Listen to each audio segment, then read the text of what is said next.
The room went quiet when Marcus Chen laughed. Not a friendly laugh, the kind that makes everyone else laugh too, because they're scared to stay silent.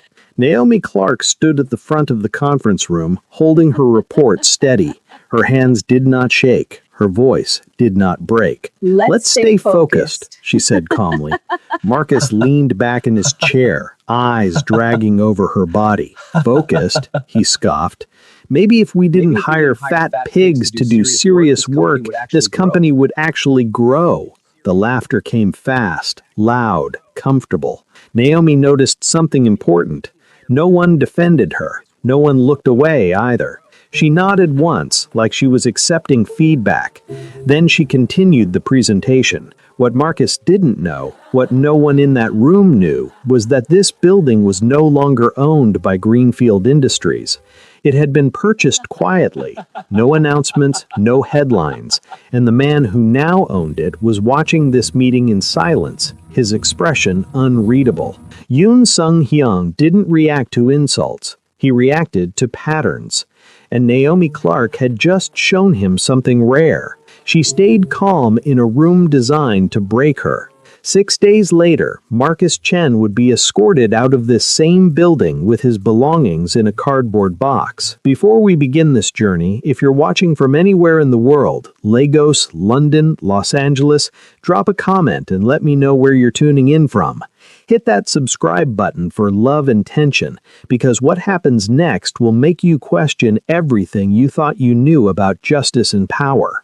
The fluorescent lights in Greenfield Industries' hallway flickered as Naomi gathered her scattered papers from the conference room floor. Her knees protested as she knelt. At 240 pounds, getting down was easy. Getting back up required strategy and dignity she didn't currently possess. Need a forklift? Marcus's voice echoed from behind her. She didn't turn around. 3 years at this company had taught her that engagement only fed the beast. She collected the last spreadsheet and stood, her burgundy blazer stretching across her shoulders, a blazer she'd spent 3 hours picking out last Sunday because she'd wanted to feel powerful. She felt anything but powerful now. "I'm talking to you, Clark." Marcus moved closer, and she could smell his Tom Ford cologne, the expensive kind that men like him wore like armor. "You know, there's a gym on the 5th floor. Might want to check it out. Company benefit." Naomi's jaw clenched. "I'm aware of the amenities, Marcus."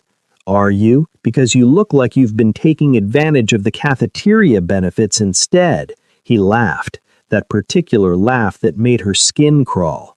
"How much do you weigh anyway? 220? 240? That's inappropriate workplace conduct," Naomi said quietly, her voice steady despite the rage building in her chest. "What's inappropriate is representing this company looking like that." Marcus gestured vaguely at her body. "Clients see you and think we don't have standards." Something inside Naomi cracked. Not broke, cracked, like ice before it shatters completely. "I'm going to HR," she said, moving past him. His hand shot out, gripping her arm. "You're not going anywhere. You think Sarah in HR gives a damn? She hired you to fill a quota, Clark. Everyone knows it. You're the diversity hire who can't even present numbers without stuttering." Naomi yanked her arm free, paper scattering again. "Don't touch me." "Or what?" Marcus stepped closer, his breath hot on her face. "You'll sit on me? That would probably be fatal." The hallway security camera recorded everything. Naomi didn't notice it. Marcus didn't care about it. But 7 floors above them, in an office that officially didn't exist, Yoon Sung-hyun watched the feed on his tablet, his expression unreadable. He'd been tracking Greenfield Industries for 3 months, ever since his organization had acquired the building through a shell corporation. Real estate was just one branch of his family's empire, the legitimate face of operations that ran much deeper. He'd noticed Naomi Clark on her first day, watched her navigate the building with cautious confidence, observed how she made herself smaller in elevators, how she smiled at security guards others ignored. There was an intelligence in her eyes, a sharp awareness that suggested she understood more about power dynamics than most people in this building. and now he was watching Marcus Chen systematically destroy her. Yoon picked up his phone. "Jin," he said quietly, "I need everything on Marcus Chen. Employment history, financials, social media, parking tickets, everything. I want it in 2 hours." "Yes, sir," his assistant responded.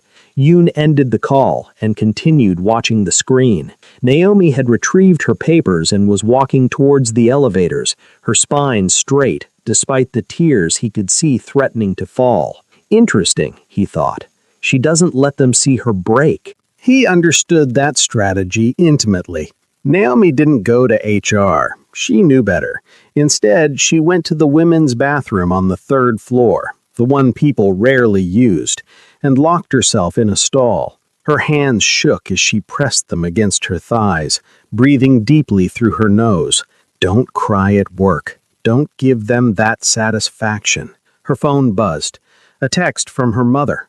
"How's my successful daughter today?" Naomi stared at the message. Successful. Her mother thought she was thriving at this prestigious firm, climbing corporate ladders, breaking barriers. The reality was she spent most days trying to be invisible while simultaneously being hypervisible, the only black plus-sized woman in a sea of thin white and Asian faces. She typed back, "Good, Mom. Busy day." Lies came easier these days. 20 minutes later, she was in the cafeteria, stabbing at a salad she didn't want. Naomi actually liked salad, but eating one at work felt like capitulation, like she was performing health for an audience that had already decided her body was a problem to be solved. "Is that all you're eating?" Naomi looked up to find Jennifer Park, one of the few people who'd been consistently kind to her. Jennifer worked in accounting, was Korean American, and had a sharp wit that Naomi appreciated. "Not that hungry," Naomi said. Jennifer sat down across from her, her own tray loaded with pasta and garlic bread. "Marcus again? How did you—" The whole floor heard him in the hallway. "That man is a walking HR violation." Jennifer speared a piece of pasta aggressively. "Someone needs to check him. Someone with more power than me, you mean? Someone with any power. You could report him." Naomi shook her head. "System doesn't work for people like me, Jen. You know that." Jennifer's expression softened. "I know. I'm sorry. I just hate watching him torture you." "I'm fine." Naomi forced a smile. "Really, I just need to get through the next presentation without incident." But incident found her anyway. Marcus entered the cafeteria with his usual entourage, 3 other senior analysts who laughed at his jokes and mimicked his cruelty like eager students. Naomi tried to focus on her salad, willing herself invisible. "Oh, look," Marcus announced loudly. "The diversity hire is eating rabbit food. Trying to drop a few dozen pounds, Clark?" The cafeteria quieted. 30 pairs of eyes turned toward their table. Naomi's fork paused halfway to her mouth. She looked up at Marcus, at his smirking face, at the men flanking him like bodyguards. Something her grandmother once told her surfaced in her mind. "Baby girl, sometimes you gotta let people show you exactly who they are. Then you decide what to do with that information." "Marcus," Naomi said clearly, "what exactly do you get out of this?" He blinked, surprised she'd spoken. "Excuse me? I'm asking genuinely. What do you personally gain from commenting on my body every single day? Does it make you feel powerful? Does it make your life better?" The cafeteria was dead silent now. Marcus's face reddened. "I'm just saying what everyone's thinking." "No, you're saying what you're thinking, and what you're thinking reveals a lot more about you than it does about me." Naomi stood, gathering her tray. "I'm good at my job. I bring in clients. I exceed my targets.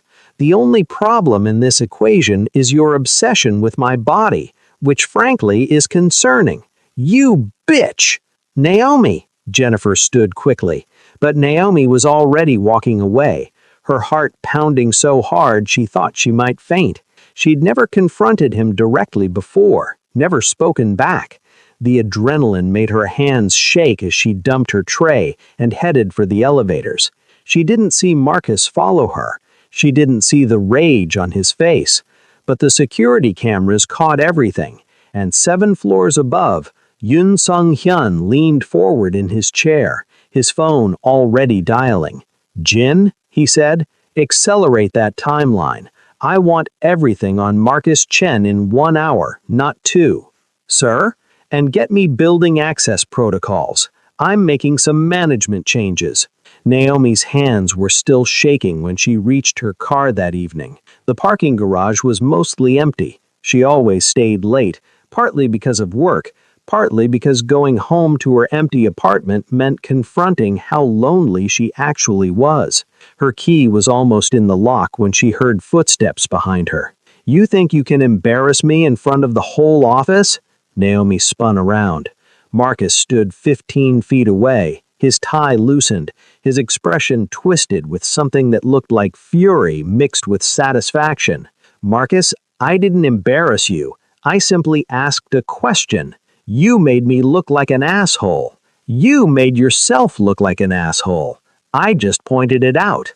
Naomi's voice was steadier than she felt. "Now please, leave me alone." "You know what your problem is, Clark?" Marcus moved closer. "You actually think you belong here. You think your quota-filling position makes you equal to the rest of us who actually earned our spots. I earned my spot. You filled a diversity checkbox." He was 5 feet away now. "Fat black girl who makes the company look inclusive. That's your only value." Naomi's fingers tightened around her keys. "I'm going to my car now. This conversation is over." "Conversation's over when I say it's over, fat pig." The words hit her like physical blows. Fat pig. The same thing her ex-boyfriend had called her before he'd left her for someone thinner. The same thing strangers had yelled from cars. The same thing that echoed in her head when she looked in mirrors. "Move, Marcus. Make me." He was close enough now that she could see the veins in his neck, could smell the whiskey on his breath. This wasn't just workplace harassment anymore. This was something darker, more dangerous. Naomi's hand moved to her phone in her pocket. Marcus's hand shot out and grabbed her wrist. "Who you gonna call? HR? They don't care. The police? What are they gonna do about hurt feelings? Let go of me." Naomi's voice was low, dangerous, or what? What happened next occurred in seconds but felt like hours. Marcus shoved her, not hard enough to knock her down, but hard enough to send her stumbling backward into her car. Her shoulder hit the side mirror with a crack that sent pain shooting down her arm. "That's for embarrassing you, fat bitch." Then he walked away, whistling, like he'd simply delivered a memo. Naomi stood there, her shoulder throbbing, her whole body shaking with a rage so profound she couldn't speak. She wanted to scream. She wanted to chase him down. She wanted to hurt him the way he'd been hurting her for 3 years. Instead, she got in her car, locked the doors, and allowed herself exactly 5 minutes to cry. Then she drove home, iced her shoulder, and began updating her resume. She didn't know that Marcus Chen's life had just entered its final countdown. She didn't know that the building owner had watched the entire assault on camera. She didn't know that Yoon Sung-hyun had already made 3 phone calls that would end Marcus's career, reputation, and future. All Naomi knew was that she was tired, so tired of fighting just to exist. Naomi called in sick the next day.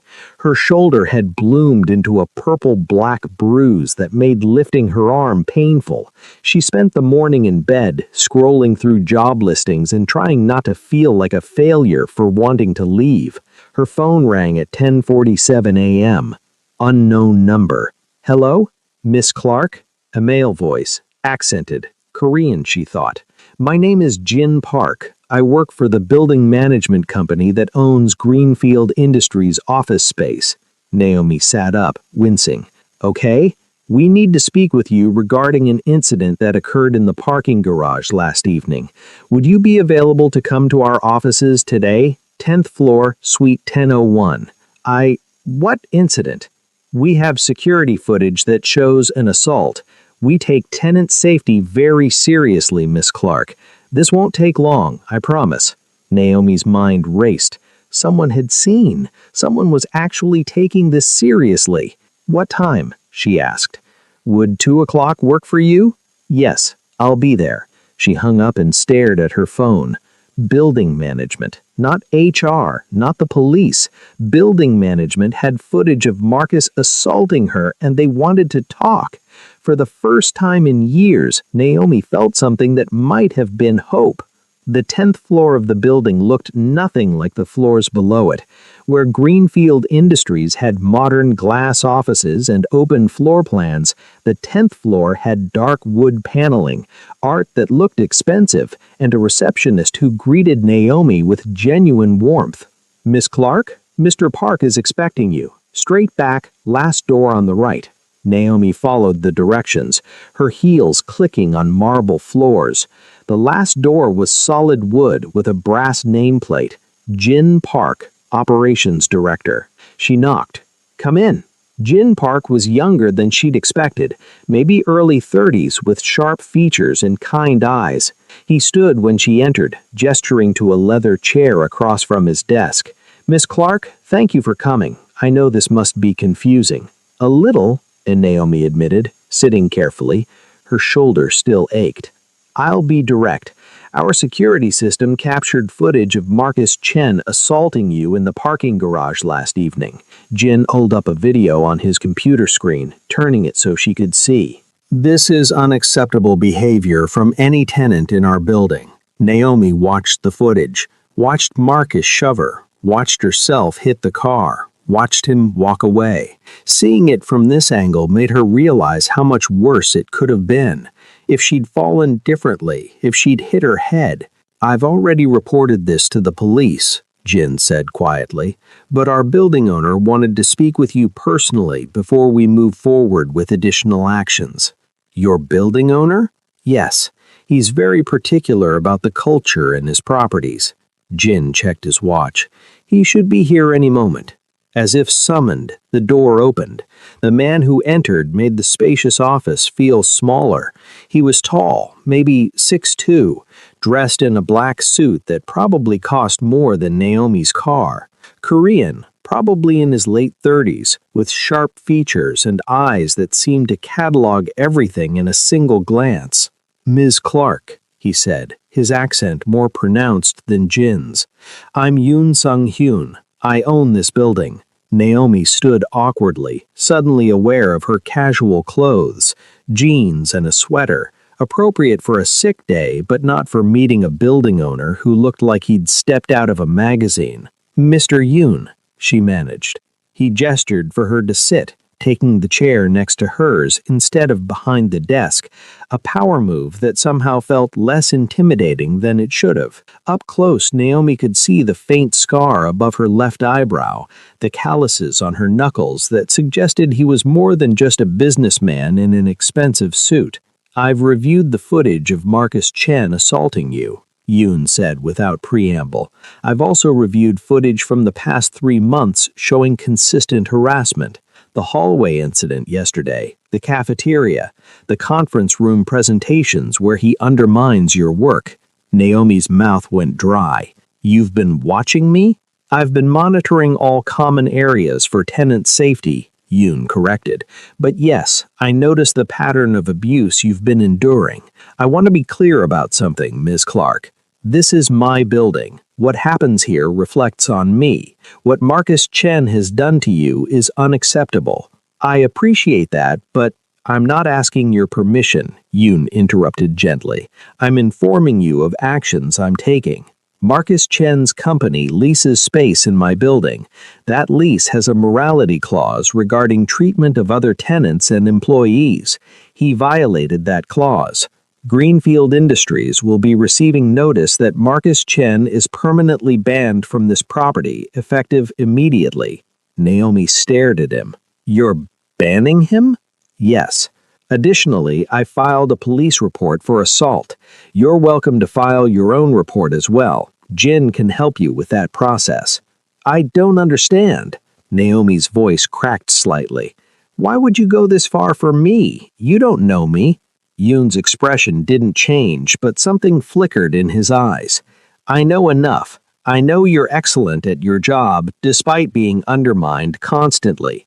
I know you treat the building staff with respect. The security guards speak highly of you. I know you've endured 3 years of abuse with dignity. He paused. And I know that Marcus Chen is a coward who targets someone he perceives as vulnerable because it makes him feel powerful. Most people don't care about that. I'm not most people, Ms. Clark. The way he said it made him believe him. There was something in his voice, in his posture, that suggested he understood power dynamics in a way most businessmen didn't. This wasn't just about tenant safety or lease violations. This was personal for him somehow. What happens now? Naomi asked. Now you decide what you want to do. You can return to work knowing Marcus is gone, you can file charges, you can leave Greenfield Industries, and I'll make sure you have excellent references. Yoon leaned forward slightly. What I need you to understand is that you have options. You had options before this meeting, but now you have more options, better options. Naomi's throat tightened. When was the last time someone had given her options instead of ultimatums? Can I think about it? Of course. Jin will give his direct number. Call any time. Yoon stood, and she realized the meeting was over. One more thing, Ms. Clark. Don't mistake my intervention for charity. I'm eliminating a problem in my building. What you choose to do with that is entirely up to you.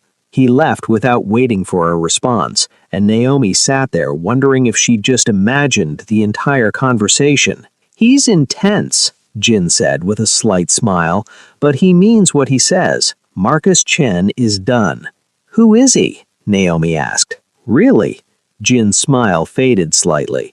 Mr. Yoon is someone who values loyalty and punishes betrayal. That's all you need to know. It wasn't an answer, but it was answer enough. Marcus Chen was fired from Greenfield Industries within 48 hours. The official reason was violation of company policies and building lease agreements. The real reason spread through the office like wildfire. He'd assaulted Naomi Clark, and the building owner had personally demanded his termination. Naomi returned to work on Monday to find her desk covered in flowers and notes from coworkers she'd barely spoken to, support from people who'd watched her suffer in silence for years. It felt hollow. You okay? Jennifer appeared with coffee. The whole office is talking about it. I'm fine. Naomi wasn't fine. She was confused, overwhelmed, and strangely angry. Did you know the building owner has been watching security footage? Everyone with access to cameras watches security footage, Naomi. That's what it's for. But he specifically noticed me, noticed the harassment, and did something about it. That's good, right? Was it good? A stranger had intervened in her life, changed her circumstances, given her power she didn't have before, but she hadn't asked for it, hadn't earned it.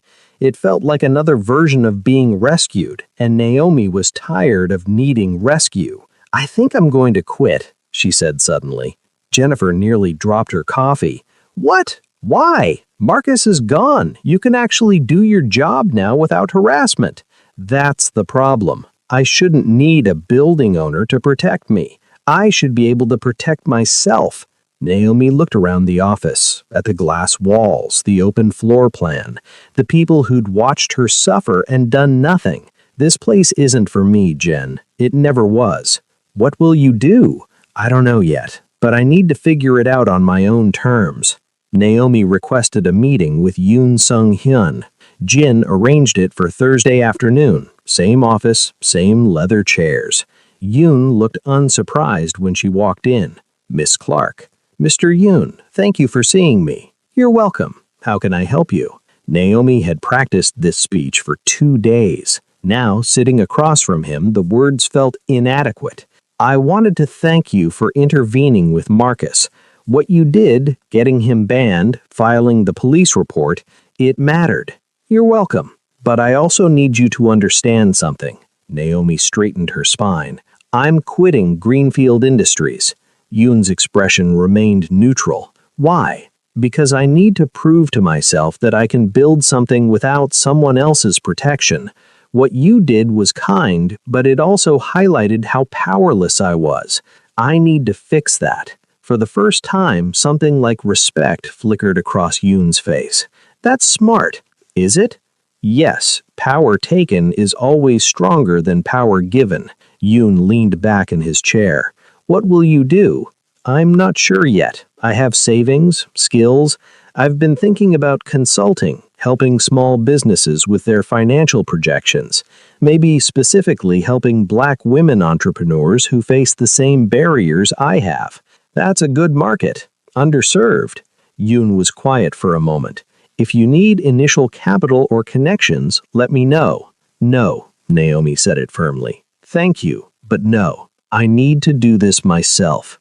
Yoon smiled then, a real smile that transformed his face from intimidating to almost handsome. Smart woman, but the offer stands if you change your mind. Can I ask you something? Naomi said. Why did you care? Really? Yoon considered the question carefully. I grew up understanding that power without purpose is just violence. What Marcus did to you was violence disguised as workplace culture. I have power. I chose to use it with purpose.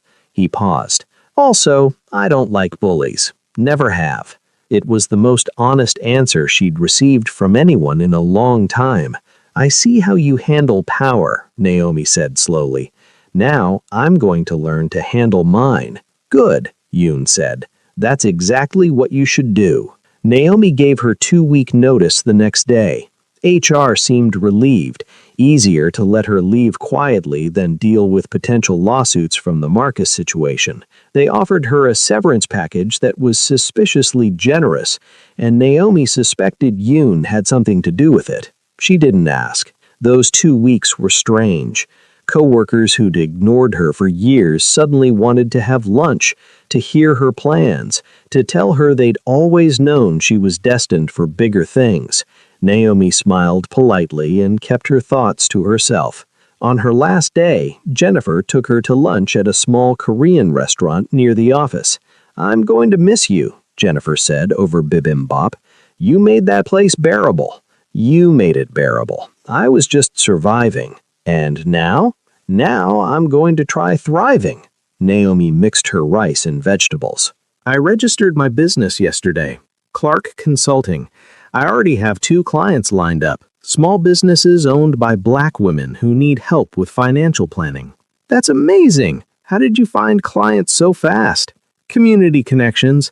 There's a network out there I never tapped into because I was too busy trying to prove myself in white corporate spaces.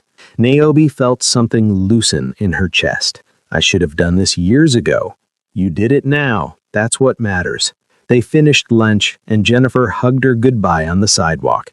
Naomi watched her friend walk back to the office building, that glass and steel monument to other people's dreams, and felt nothing but relief that she was leaving. Her phone buzzed. A text from Jin Park. Mr. Yoon wanted me to pass along his congratulations on your new business. He also wanted you to have his direct number in case you ever need anything. No strings attached. A phone number followed. Naomi stared at it for a long moment. Then she saved it and sent back a simple, thank you. 6 weeks after leaving Greenfield Industries, Naomi's home office had transformed into a command center. She had 4 clients now, all Black women entrepreneurs trying to navigate the hostile waters of small business ownership. The work was satisfying in a way corporate consulting had never been. She was reviewing a pitch deck when her doorbell rang. A courier stood on her doorstep with a thick manila envelope. Naomi Clark? Yes? Signature required. She signed, confused, and took the envelope inside. It was from a law firm she didn't recognize. Inside was a letter and a check.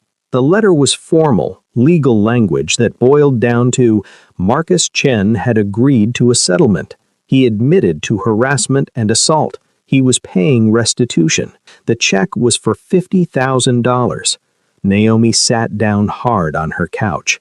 $50,000.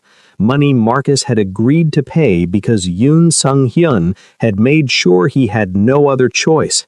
She thought about what Jin had said. Mr. Yoon is someone who values loyalty and punishes betrayal. This wasn't just about banning Marcus from a building. Yoon had systematically dismantled his life, gotten him fired, filed charges, and apparently secured a financial settlement that would hurt. It was the kind of justice the system rarely provided to women who looked like her. Naomi picked up her phone and called the number Jin had sent her. Yoon answered on the second ring. "Ms. Clark, I received a check." "Good." Marcus's lawyers were very motivated to settle. "You did this." "I provided evidence of his behavior. The legal system did the rest." A pause. "Though I may have encouraged his lawyer to be generous. $50,000 is more than generous. It's less than you deserve for 3 years of abuse, but it's what I could get without a protracted court case." Yoon's voice was calm, matter-of-fact. "Use it however you want. Start a foundation. Expand your business. Take a vacation. It's yours." Naomi was quiet for a moment. "Why do you keep doing this?" "Doing what?" "Giving me power." "I'm not giving you anything, Ms. Clark. I'm removing obstacles. What you do with that cleared path is entirely your decision." Another pause. "How is your business?" "Growing. I have 4 clients and a waiting list." "Good. You're smart to focus on underserved markets. Most consultants chase the same corporate clients and wonder why they can't differentiate themselves." They talked for another 10 minutes about business strategy, about market positioning, about nothing and everything. When they hung up, Naomi realized she'd just had a normal conversation with a man who'd destroyed her abuser's life. She looked at the check again. $50,000. An idea began forming. 3 months after leaving Greenfield Industries, Naomi stood in front of 20 black women in a community center conference room. They were entrepreneurs, freelancers, consultants, women trying to build businesses in a system designed to exclude them. "I started Clark Consulting because I was tired of begging for space at tables where I wasn't wanted," Naomi said. "But then I realized something. We don't need their tables. We can build our own." She clicked to the next slide in her presentation. "That's why I'm launching the Rebuild Foundation, free financial consulting, business planning, and mentorship for Black women entrepreneurs, funded entirely through my consulting profits and private donations." The room erupted in applause. After the presentation, women lined up to sign up for services, to share their own stories of workplace discrimination and entrepreneurial struggles. Naomi listened to each one, took notes, promised follow-up meetings. One woman, older than the others, waited until the end. "My daughter worked at a tech company that treated her like garbage, made her feel small. She quit last year and started her own software consultancy. She's thriving now, but she still has nightmares about that place." "I understand that," Naomi said quietly. "No, you don't. Not yet." The woman smiled sadly. "The nightmares don't stop just because you leave. The anger doesn't disappear just because you build something new. You're doing important work, but make sure you're doing it for the right reasons." "What do you mean? Are you building this foundation to help other women, or are you building it to prove something to the people who hurt you?" The question haunted Naomi for days. Naomi called Yoon on a Friday evening. "Can we meet?" "Of course. My office or neutral ground?" "Neutral. There's a coffee shop near my apartment." They met at 7 p.m., the coffee shop nearly empty. Yoon arrived in jeans and a sweater. The first time she'd seen him in casual clothes, he looked younger, less intimidating, almost normal. "Thank you for meeting me," Naomi said. "You sounded serious on the phone. What's wrong?" "Nothing's wrong. I need to be honest with you about something." Naomi wrapped her hands around her coffee cup. Someone asked me if I was building my foundation to help women or to prove something to the people who hurt me, and I realized I don't know the answer. Yoon was quiet for a long moment. Does it matter? Yes. No. I don't know. Naomi looked up at him. I keep thinking about what you said, that power taken is stronger than power given. But what if I'm not really taking power? What if I'm just running from places where I felt powerless? Running towards something and running away from something can be the same motion, Yoon said. The direction is what matters. Are you running toward helping other women or running away from Marcus Chen? Both? Then you're honest. Most people won't admit that. Yoon leaned forward. You want to know something about me, Miss Clark? I own buildings and businesses. I employ hundreds of people. I have more money than I'll ever spend. And you know why? Why? Because I grew up poor in a dangerous neighborhood, and powerful men made my mother's life hell. They took from her, disrespected her, treated her like she was nothing. His voice was calm, but his eyes were dark. Everything I built partially to help people like my mother, and partially to prove I was better than the men who hurt her. Both motivations coexist. Both are valid. Naomi felt something shift in her understanding. So it's okay that I'm angry? It's okay that you're angry. It's okay that you want revenge. It's okay that you want to help others. Yoon smiled slightly. What matters is what you do with all of that. You're building something that helps real people. That's what counts. Did you destroy Marcus Chen for me, or because you were angry? Both, Yoon said without hesitation. I saw someone hurting you, and I had the power to stop it. I also hate men who abuse women because they think they can get away with it. Both things can be true. They sat in silence for a while, drinking coffee, watching the street outside darken as evening turned to night. Can I ask you something personal? Naomi said finally. Yes. Why did you really notice me? Out of everyone in that building, why me? Yoon's expression was unreadable. You want the truth? Yes.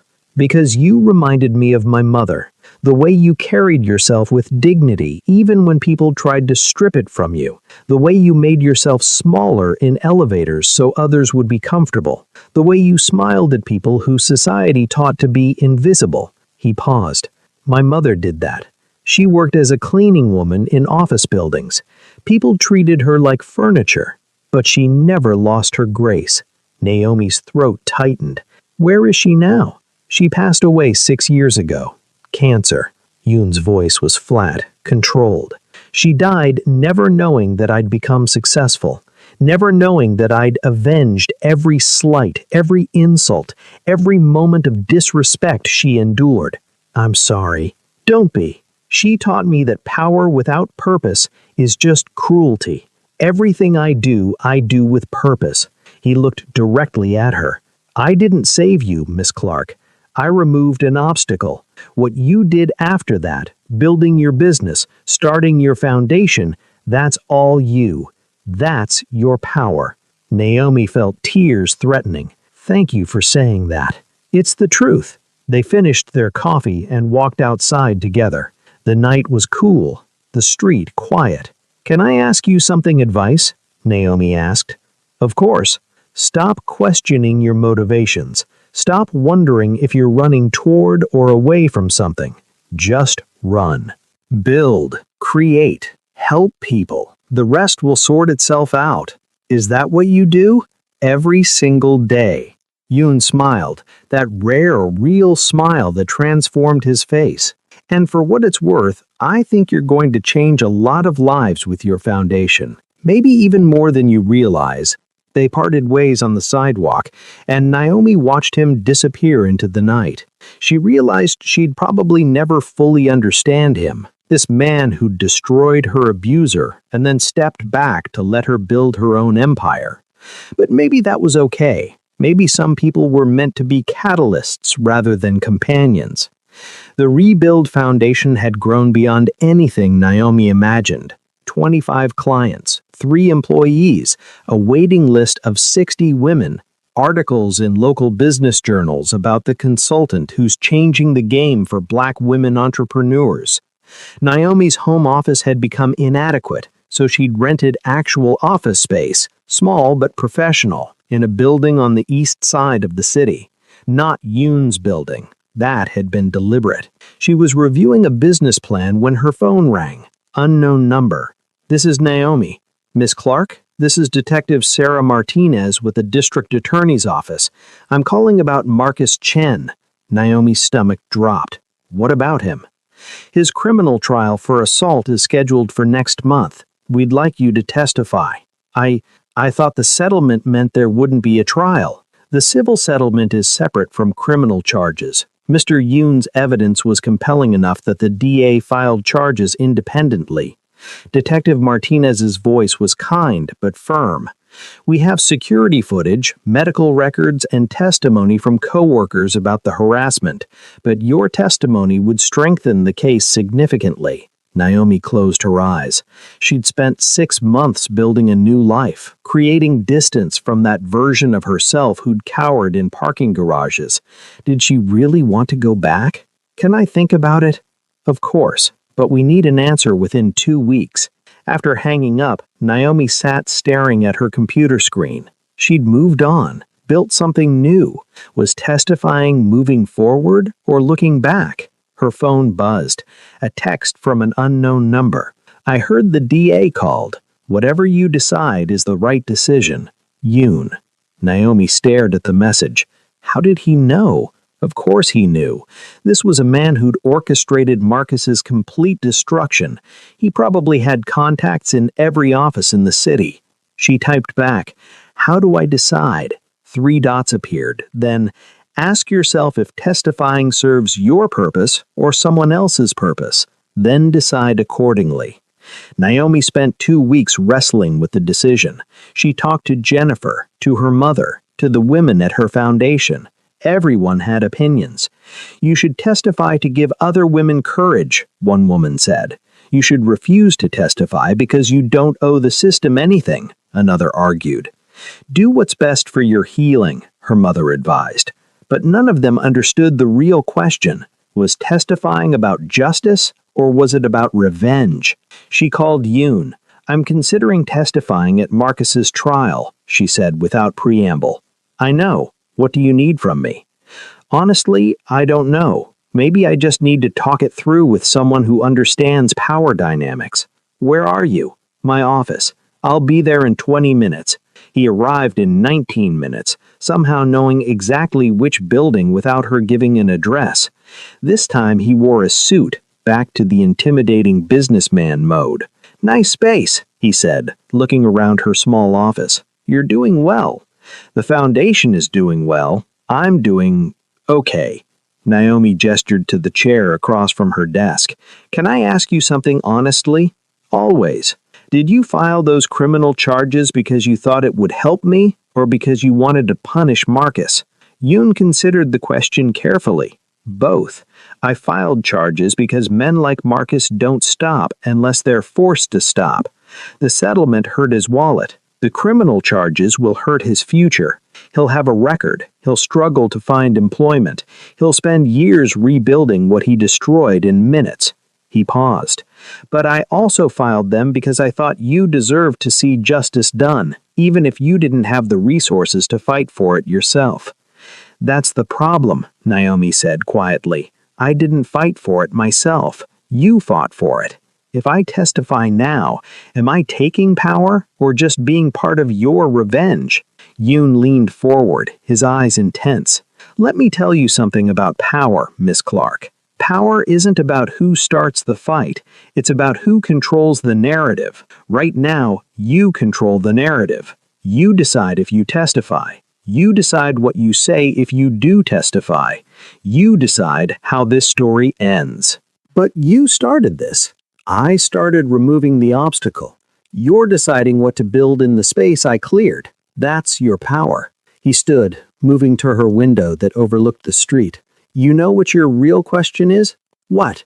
"You're asking if testifying makes you weak, like you needed someone else to save you. But that's the wrong question. The right question is, does testifying serve the woman you're becoming? Naomi felt something click into place. You think I should testify. I think you should do whatever serves your purpose. Yoon turned back to face her. If testifying helps you close that chapter and fully commit to your new life, testify. If testifying feels like reopening wounds that have healed, don't. But don't base your decision on whether people think you're strong or weak. Base it on whether it moves you forward. And if I choose not to testify, then Marcus still goes to trial with video evidence and witness testimony. Your presence isn't required for conviction, it would just be nice to have. The DA will be disappointed, but respectful. Yoon smiled slightly. And I'll respect whatever decision you make. After he left, Naomi sat at her desk thinking about his words. Does testifying serve the woman you're becoming? She picked up her phone and called Detective Martinez. I'll testify, Naomi said, but I want to be clear about something. I'm not testifying because I need closure. I'm testifying because other women need to see that men like Marcus face consequences. That's my only reason. That's reason enough, Detective Martinez said. The trial lasted 3 days. Naomi testified on day 2, wearing a navy suit that made her feel powerful. She told the truth, calmly, precisely, without emotional embellishment. Marcus's lawyer tried to make her seem vindictive, tried to suggest she'd fabricated events for attention. The video footage made his arguments look ridiculous. When Naomi left the stand, she felt nothing but relief. Not triumph, not anger, just the quiet satisfaction of having told her truth and let the system decide what to do with it. Marcus was convicted on all counts: assault, harassment, stalking. He'd face probation, community service, mandatory therapy, and a criminal record that would follow him forever. Outside the courthouse, Naomi found Yoon waiting by his car. You did well in there, he said. You watched? I was in the gallery, back row. He opened his car door, then paused. Can I tell you something, Miss Clark? You keep calling me Ms. Clark like we're strangers. My name is Naomi. Something flickered across his face. Surprise, maybe, or pleasure. Naomi, can I tell you something? Yes. When I first saw you in that building being torn down by a mediocre man, I saw someone who hadn't realized her own power yet. Today, watching you testify with that calm strength, you found it. You don't need me to clear obstacles anymore. You can clear them yourself. Naomi felt her chest tighten. Are you saying goodbye? I'm saying you've graduated from needing protection to being someone who can protect others. That foundation you built, those women you're helping, that's real power. That's lasting power. Yoon smiled. I'm not saying goodbye. I'm saying congratulations. He got in his car and drove away, leaving Naomi standing on the courthouse steps feeling strangely bereft. 3 weeks after the trial, Naomi received an email from Marcus. Her first instinct was to delete it unread, but curiosity won. Ms. Clark. My lawyer advised against this email, but I need to say it anyway. I'm sorry. Not because I was convicted, but because I was genuinely horrible to you for years. There's no excuse. I've started therapy, court-mandated, but actually helpful, and I'm realizing how much damage I caused to you, and probably others. I don't expect forgiveness. I don't even deserve a response. I just wanted you to know that what happened in that courtroom changed me. Watching you testify with such dignity while I sat there knowing I'd tried to destroy that dignity, it broke something in me, something that needed to break. I hope your consulting business thrives. I hope you never have to deal with someone like me again. I hope you find peace. Marcus Chen. Naomi read it 3 times. Then she deleted it without responding. Not because she was angry, not because she hadn't forgiven him, but because Marcus Chen, his apology, his growth, his redemption arc, was no longer her concern. She'd testified, closed that chapter, and moved on. His journey was his own.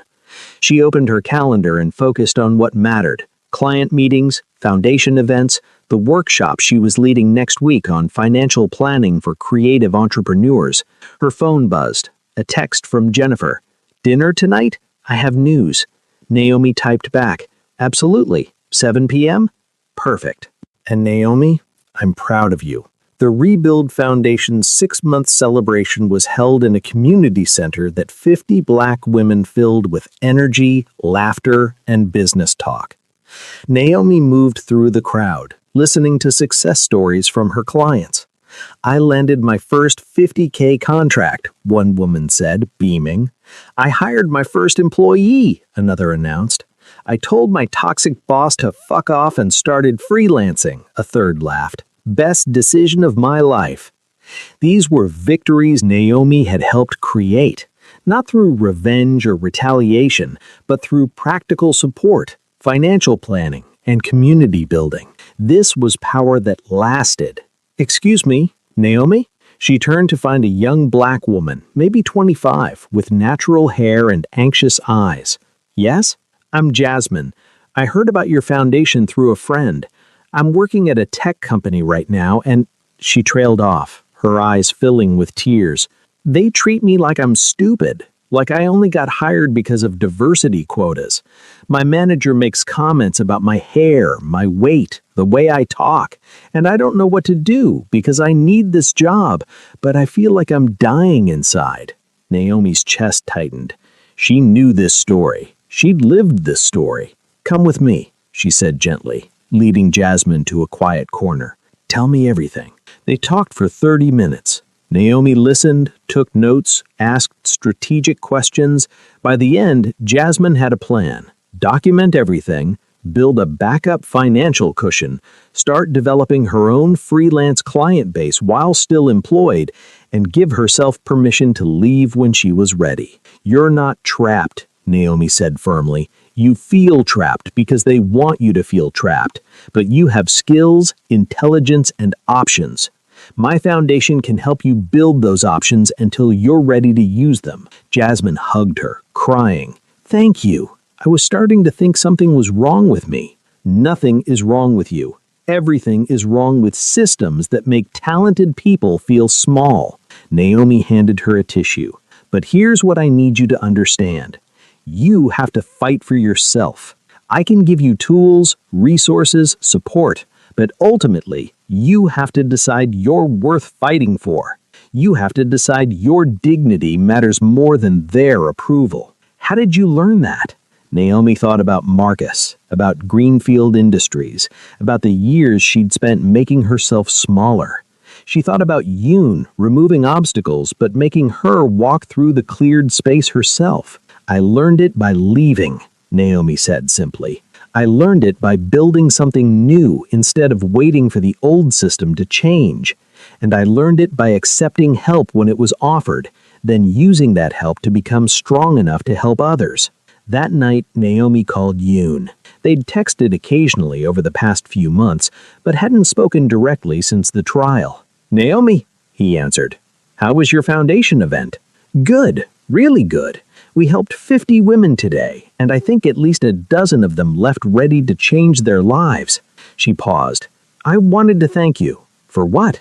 "For showing me what power looks like when it's used with purpose. For clearing obstacles but making me strong enough to walk through the cleared space myself. For understanding that real help isn't just rescuing someone, it's giving them tools to rescue themselves." Yoon was quiet for a moment. "You're welcome. But you did the hard part. I just removed one abusive man from one building. You're changing the entire system for dozens of women." "Different kinds of power," Naomi said, "but both necessary." "Both necessary," Yoon agreed. "Are you happy, Naomi?" The question surprised her. "Yes, I think I am. Not perfectly happy. I still have moments of anger about what happened, still have days where I feel that old powerlessness creeping back. But overall, yes, I'm building something that matters. That's all any of us can do. What about you? Are you happy?" Another pause. "I'm satisfied. Happy is complicated for people like me, but satisfied? Yes. I use my power for purpose. I help people who need help. I punish people who deserve punishment. It's enough." They talked for another hour about everything and nothing.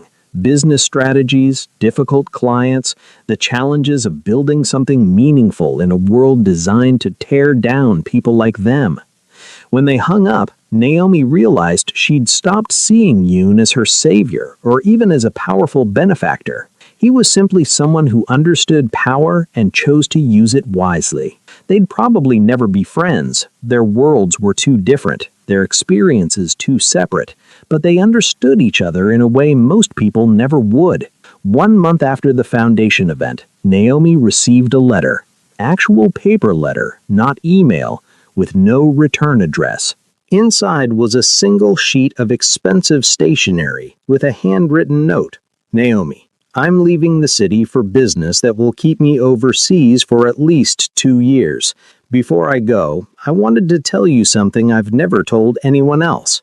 My mother spent her entire life being made small by powerful men. She died believing she'd failed because she never built anything lasting, never left a legacy. But she was wrong. She left me, and I built an empire, partially to prove those men wrong, but mostly to honor her memory. You remind me of her, not in your circumstances, but in your refusal to let cruelty destroy your grace. Watching you build your foundation, watching you help other women avoid the pain you endured, it's the closest I've come to feeling like my mother's legacy is alive somewhere besides my own memories. I don't need acknowledgement or gratitude. I don't need to be part of your story going forward. I just wanted you to know that removing Marcus Chen wasn't about you needing rescue. It was about me needing to prove that men like him don't get to win. You've proven they don't have to win in a much more lasting way, by building something that helps their victims become victors. Keep building, Naomi. Keep helping. Keep showing other Black women that power isn't given or taken. It's claimed and created. Respectfully, Yoon. Naomi read the letter 3 times, then carefully folded it and put it in her desk drawer, not because she needed to keep remembering Yoon, but because the letter wasn't really about him. It was about her understanding of power, how it could be destructive or constructive, how it could tear down or build up. The same force that destroyed Marcus Chen had helped create the Rebuild Foundation. Power wasn't good or bad. It was a tool. The purpose behind it made all the difference. The Rebuild Foundation occupied a full floor of office space now. Naomi had 5 full-time employees, had helped over 200 Black women entrepreneurs, and had recently secured grant funding to expand into 3 other cities. She was sitting in her private office, actual private office with walls and a door, reviewing the annual report when her assistant knocked. Naomi, there's someone here to see you. She doesn't have an appointment, but she says it's important. Who is it? Her name is Sun-hee Yoon. Naomi's heart skipped. Send her in. The woman who entered was maybe 65, elegant in the way that suggested old money, with kind eyes and a warm smile. She looked nothing like Yoon and everything like him simultaneously. Ms. Clark? She extended her hand. I'm Sun-hee Yoon, Sung-hyun's aunt. Please, call me Naomi. Sit down. Naomi gestured to the chair across from her desk. Is Yoon okay? He's fine. Thriving overseas, actually. He doesn't know I'm here. Sun-hee settled into the chair with grace. I came because I wanted to meet the woman my nephew spoke so highly of before he left. He spoke about me? Constantly. You made quite an impression. Sun-hee smiled. He told me what Marcus Chen did to you. He told me how you testified, how you built this foundation, how you turned pain into purpose. That's a rare gift. I had help. You had obstacles removed. What you built in that cleared space was entirely your own. Sun-hee looked around the office. My nephew doesn't often admire people, Naomi. He respects power, but admiration requires more than that. It requires seeing someone transform themselves. Why are you telling me this? Because Sung-hyun left without saying goodbye to you properly. He's not good at that, at acknowledging when people matter to him. So I'm saying it for him. Sun-hee reached into her purse and pulled out a small box. He left this for you before he went overseas. Asked me to give it to you when your foundation reached its first anniversary. Naomi opened the box. Inside was a pendant, a phoenix rising from flames, carved from jade. He said to tell you that you rebuild yourself more beautifully than before, Sun-hee said quietly, and that watching you do it reminded him why power is worth having. Naomi's eyes stung with tears she refused to shed. Tell him thank you for everything. You can tell him yourself when he returns. But until then, keep building, Naomi. Keep helping. Keep showing people that strength isn't about never falling down. It's about how beautifully you rise. After Sun-hee left, Naomi sat holding the phoenix pendant, thinking about transformation and power and the complicated man who'd destroyed her abuser and then stepped back to let her build her own empire. She'd never loved him. He'd never loved her. But they understood each other in a way that transcended romance or gratitude or any simple emotional label. He'd shown her what power could do. She'd shown him what power could create.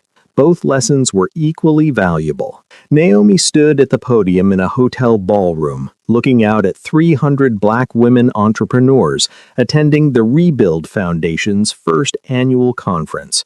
Her keynote speech was simple, direct, everything she wished someone had told her years ago. I used to think power meant never needing help, Naomi said. I thought accepting help made me weak, that real strength meant suffering alone until I broke through on my own. I was wrong. The room was silent, attentive. Real power is knowing when to accept help and what to do with it. It's understanding that someone removing an obstacle from your path doesn't make you weak. Walking through that cleared space and building something meaningful makes you strong. She thought about Marcus pushing her into her car, about Yoon destroying Marcus's life, about the foundation she'd built in the aftermath. A year and a half ago, I was being abused at work, called a fat pig, assaulted in a parking garage, made to feel like I'd never amount to anything. Naomi's voice was steady. Someone with power saw what was happening and intervened. He destroyed my abuser's life, filed criminal charges, secured a settlement. He removed every obstacle in my path. But here's what he didn't do. He didn't build this foundation. He didn't help 200 women start businesses. He didn't create jobs or change lives or show you all that power can be constructive instead of destructive. I did that. You're doing that. We're doing that together. The room erupted in applause. So here's what I want you to understand. It's okay to accept help. It's okay to let someone clear your path if they offer. But what you build in that cleared space, that's yours. That's your power. That's your legacy. After the speech, women lined up to talk to her, to share their own stories of workplace abuse and entrepreneurial triumph. Naomi listened to each one, took notes, made connections, built her network of women who understood that power wasn't about never falling. It was about what you built after you rose. Late that night, Naomi sat in her hotel room and pulled up her email. There was one from an unknown address with no subject line. She opened it. Naomi, I heard about your conference. 300 attendees. Keynote speech that's already going viral on social media. You've built something remarkable. I won't be returning to the city. My work keeps me overseas, and honestly, I prefer it that way. But I wanted you to know that watching your foundation grow, even from a distance, has been one of my greatest satisfactions. You asked me once why I noticed you. I told you part of the truth, that you reminded me of my mother. But there was another reason. I noticed you because you had the kind of strength that doesn't announce itself, the kind that survives years of abuse and doesn't become abusive in return, the kind that builds instead of destroys. That's rare. That's valuable. I destroyed Marcus Chen because destroying men like him is what I do. But you created the Rebuild Foundation because creating opportunity for others is who you are. We both used power, but yours will last longer than mine. Don't respond to this email. This is goodbye, and goodbye should be clean. Keep building. Keep helping. Keep proving that power used with purpose can change the world. Yoon. Naomi read the email 3 times. Then she closed her laptop and looked out at the city lights below her hotel window. She wouldn't respond. He was right. Goodbye should be clean. But she would keep building. Keep helping.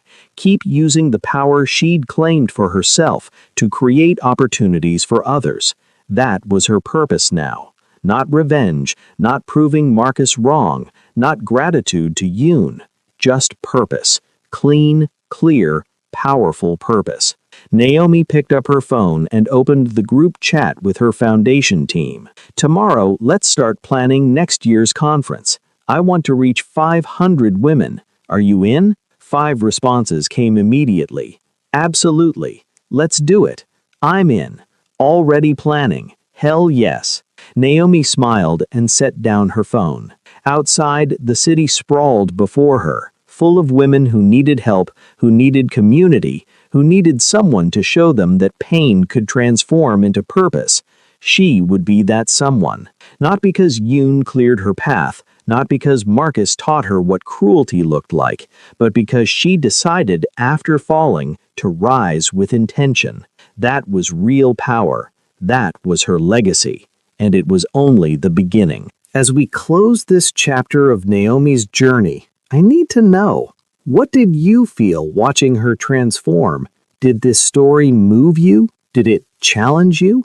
Drop a comment below telling me your truth. Where are you watching from? What's your own story of claiming power? And if this journey touched your heart, hit that subscribe button for love intention, because stories like Naomi's, stories of quiet strength and purposeful transformation are what we're all about. Don't just watch. Be part of this community. Subscribe, comment, share your truth. Let's build something powerful together. The end.